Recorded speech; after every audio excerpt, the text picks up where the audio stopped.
Salam ildeşlerim, kovmusunuz Alo. nähesiniz? Men yine de özüm tutubilmedim. Alo. Yaşıcık iki tane yaş gencicik oğlanlar, Alo. kızlar vardı. Ölüptür yani bugün Samsun'dan biri, Mersin'den biri. Mersin'deki ölen kızın ecesi hem ölen eken. Alo. Dedesi 70 yaşında. Alo. O kadar üzüldüm ki. İyi akşamlar. Birisi ne mi dedi biliyorsunuz mu? O kadar garip ki, o kadar ne yazık yapayım, iyi ki, o misin? kadar Evren görüşmüştü. Akdemir ben. o kadar içim acıdı ki ona. Bunlar abla dedi, hiç hilpulum yok dedi. Ekiz oğlanlar, ekiz kızlar.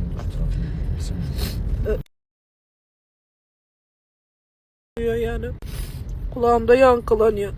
İnanın ki bazen şu zatlara üzülüyor. Bugün o çocuk dedi, Gülnar abla ben hiç hili cenazem dedi. Akit bilmeyen nem şu düzse pulum yok, öderseniz dedi. Akit çekmeyin şunu, gelen su işlep vereyim dedi. O kadar zor, bak o kadar şey oldum, kötü oldum. İnanın ki o kadar ağladım ofiste de oturup. Gelen gidenler gördü, hiç gözyaşlarım susmadı ya. Allah gerçekten yar yardımcımız olsun. Gurbet illerde çalışmak o kadar kötü ki. İnanın ben gerçekten üzülüyorum. Allah hepimize yardımcı olsun. Hiç kimse ölemiyorum. Hiç kimse bana hastalık olmuyor diye bir şeye gelme. İnanın ki gerçekten üzülüyorum. Üzülüyorum da gerçekten, çünkü 24 yaşında ölüm yakışamadı hiç kime. Genç ölümler Allah'ın özü orasın. Ecelerine, dedelerine sabır versin. Yemin ederim o çocuğun dediği her yankılanıyor kulağımda. Allah sen yolunu açık etsin kardeşim. Yine de sonuçta kardeşini bırakmadın. Alıp gidiyorsun hazır. Samsun'dan gelden soğuk depoda duran şu an nemesi cenazesi. Ben bıraktığım ailesi olarak değil, şahsi adıma vatandaş görevimi ettim.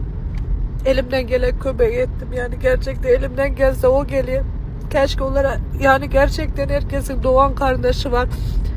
Menaydın çok zor. Allah yardımcınız olsun emeğinizin. Merhaba herkese. Hayırlı sabahlar, hayırlı günler.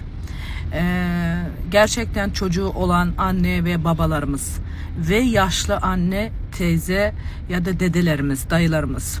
Onlara şu anda benim bildirmek istediğim bir mendil halinde, peçete halinde bir ıslak gibi veriyorlar. Al kokla, çok güzel kokuyor, kokusu güzel diye peçeteleri alıp koklamayın, uyarı.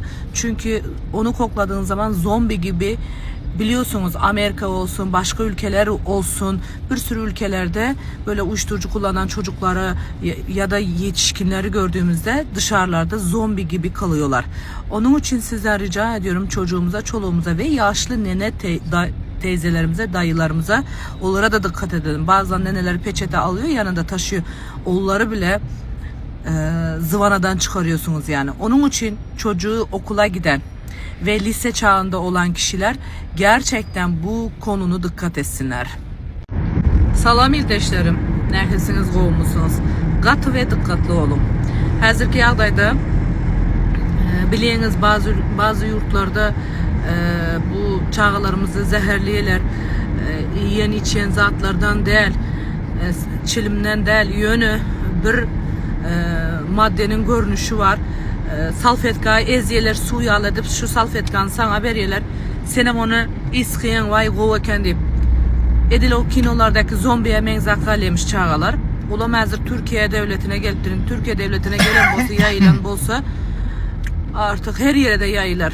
Amerika'da görüyorduk biz, adamlar duran yerinde, Katakale duran yerinde, Nemet Kale'ye, Eplen, Buklak Kale'ler ya Yuraparyan yerinde elini tutup şey diyorum, kağlanlar var.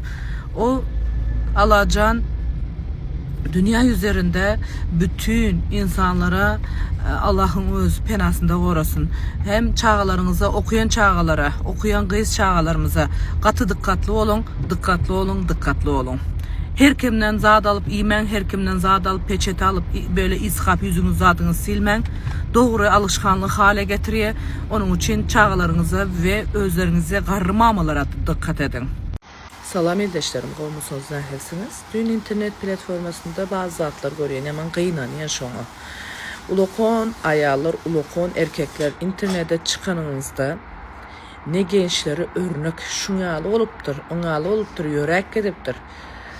Yani ona eğri varıptır, avun şoğlu olsun. Bu gepleri al öz cebine koy. Kim eğri varan bolsa senden sorap varan değildir. Evet, eğri olup oynaş bilen gezen adamlar var olsa koy o zaman, yiyorsa bir yerin. Geplemek o kadar kolay ki, yani bu zatların arkasında durmak katı kıyım. Sen birinden alacak vereceğin yoksa ya da biri senin aileni bozmadıysa ya da biri sen kızını alıp gidip satmadıysa bu zatları buraya çıkıp gürlemen senin mertebeli ya da bir neyme adam olduğunu görkezmeye sen edepsiz bir adamsın birinciden. İkinciden aktivistlere malzeme çıkarıp verecek bir pisliksin sen. Aktivistlerin birisi de beni örnek olarak görkezmişim. Birkaç tane öğlenen burada erkeklerimiz yok mu öğlenen? Bir sürü öğlenen erkek oğullarımız var, inilerimiz, ağalarımız var. Digemen mi öğlenip durun berde? Bir de Kürt, Özbek, Tatar, yani Çercüllere bir deyipsin, Daşoğuzlara bir deyipsin. Sen kimsin o zaman? Türkmenistan neresin sen? Sen ancak vatan haini olduğunu herkes biliyor. Yani dilin var ya kimiği yok. Geplesen geple vermeli. Senin seviyene inmeyen zaten gepleceğin geplepsin. Yani sonuçta devletimizin başında duran adama yani geplenson o adamın akıbeti belli zaten. Gidip isteklerini dile getirecek olsan gidip yanına gidip isteklerini dile getir. Ya da Türkmenistan'da dile getir. Yurt dışında oturup bukulup, kaçıp, ürküp arkana da özün yal kukulkaları alıp yürümenin bir faydası yok. Ben şunu anladım ki senin yalı korkaklar ancak milleti ayrımcılığı yapıp kime varanı burada Türkiye'deki Kürdü, Türkiye sana ne oluyor? Türkmenistan'daki şat, Özbek sana ne oluyor? Men birinciden araştırmasın. Men Özbekler araştırsaydın bilirdin. Senin yağlı, gerizekalı, terbiyesiz, önüne gelen, kulaktan eşten sözlerle aytma, şuna özün var olma için reklam çekeyim. Hadi naş, benim kapımda sana kimik yok. Benim kapımda size sünök yok yani. Yine erkeğim dik kesmiyorsunuz hayvan. Salam eldeşlerim, kovmuşsunuz neredesiniz? Bizim vatandaşımız geldi. Neçe yıl kaçaktı? 6 ay kaçaktı. Kimliğim çıkıptır yine. Şu kimliğini mahkemeye geliptir bize. Doğru mu? Doğru. Sevindin mi? Çok sevindim. Mutlu musun gerçekten? Azıcık köçede rahat değil mi? Tam rahat yürüyorum köçede. Gerçekten darısı da kalanların ki.